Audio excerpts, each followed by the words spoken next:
Koregaon park जमीन व्यवहार प्रकरणी बावधान पोलिसांमध्ये गुन्हा दाखल। उपनिबंधक रवींद्र तारू दिग्विजय पाटलांवर देखील गुन्हा दाखल। मात्र पार्थ पवारांचं नाव घेणं यंत्रणांनी टाळलं। पार्थ पवारांच्या कंपनीच्या पुण्यातील जमीन गैरव्यवहाराप्रकरणी चौकशीला वेग। सहाय्यक दुय्यम निबंधक रवींद्र तारूंवरील निलंबनाच्या कारवाई संदर्भात मुख्य सचिवांकडे अहवाल सादर। शासकीय जमीन असूनही खातरजमा न करता नोंदणीचा ठपका। जमीन गैरव्यवहार प्रकरणाशी कुठलाही संबंध नाही।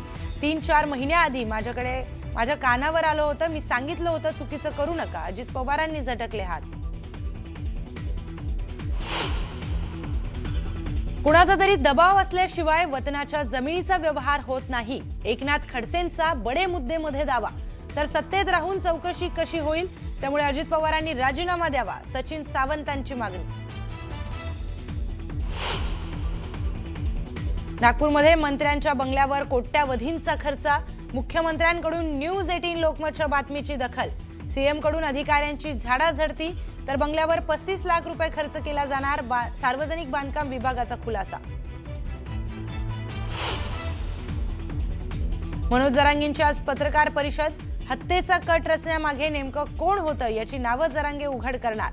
जरांगेंच्या निशाण्यावर कोण याकडे सर्वांचं लक्ष।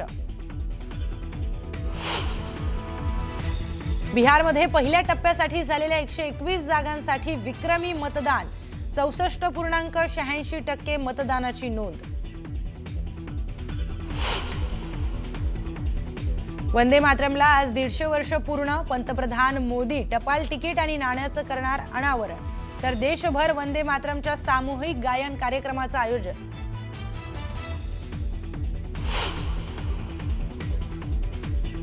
आणि सट्टेबाजी प्रकरणामध्ये क्रिकेटपटू रैना आणि धवनची 11.14 कोटींची संपत्ती केली जप्त।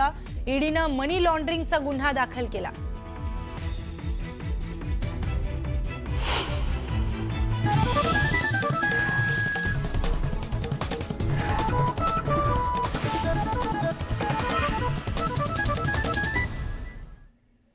नमस्कार, मी प्रियांका। बातमीपत्रामध्ये आपल्या सर्वांचं स्वागत आहे।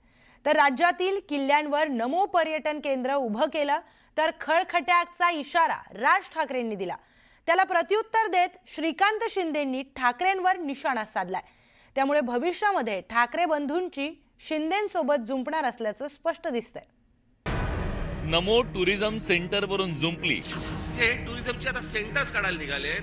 आता सांगतोय, सत्ता असो नसो, उभं केलं की फोडून टाकणार। ठाकरेंचा इशारा, शिंदेंची टीका।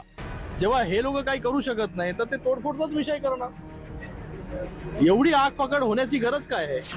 श्रीकांत शिंदेंवर मनसेचा घणाघात। मनसे अध्यक्ष राज ठाकरेंनी काही दिवसांपूर्वी उपमुख्यमंत्री एकनाथ शिंदेंवर घणाघात केला होता। त्याला कारण ठरलं होतं छत्रपती शिवाजी महाराजांच्या गडकिल्ल्यांवरील प्रस्तावित नमो पर्यटन केंद्र। खरं तर शिवसेनेतल्या फुटीनंतर पहिल्यांदाच राज ठाकरेंनी एकनाथ शिंदेंना लक्ष केलेलं। पंतप्रधान नरेंद्र मोदींच्या वाढदिवसानिमित्तानं सरकार राज्यातल्या गडकिल्ल्यांवर नमो पर्यटन केंद्र सुरू करण्याची घोषणा राज्य सरकारनं केली। याला राज ठाकरेंनी विरोध करत गडकिल्ल्यांवरील नमो पर्यटन केंद्र फोडण्याचा इशारा दिला होता। तसंच उपमुख्यमंत्री एकनाथ शिंदेंवर बोचरी टीका केली होती। मला स्वतःला मुख्यमंत्री करा म्हणून किती लाचारी करायची? बरं, हे वरती पंतप्रधान देखील माहिती नसेल की खाली काय चाटुगिरी चालू आहे। इथपर्यंत हे कशात नाही येतं? ही सत्ता डोक्यात गेली ना की आम्ही वाटेल ते करू। शिवाजी महाराजांचे गडकिल्ले असू देत, तर काही असू देत, मला मुख्यमंत्रीपद मिळालं पाहिजे, मला सत्ता मिळाली पाहिजे, मला जे समोर दिसेल ते मला मिळालं पाहिजे। याच्यासाठी ज्यांना काही मला खुश करता येईल ते मला खुश करावं लागेल। राज्यातल्या गडकिल्ल्यांवरच्या नमो केंद्रावरून राज ठाकरेंनी दिलेल्या इशाऱ्यावरून आता राजकारण तापलंय। उपमुख्यमंत्री एकनाथ शिंदेंचे पुत्र खासदार डॉक्टर श्रीकांत शिंदेंनी ठाकरेंच्या टीकेला सडेतोड उत्तर दिलंय। जिथे फक्त आमच्या महाराजांचं नाव असलं पाहिजे, इथे टुरिझमचे आता सेंटर्स काढायला निघालेत। मी आत्ता सांगतोय, सत्ता असो नसो, वर नाही, खाली नाही, आजूबाजूला नाही, कुठेही नाही.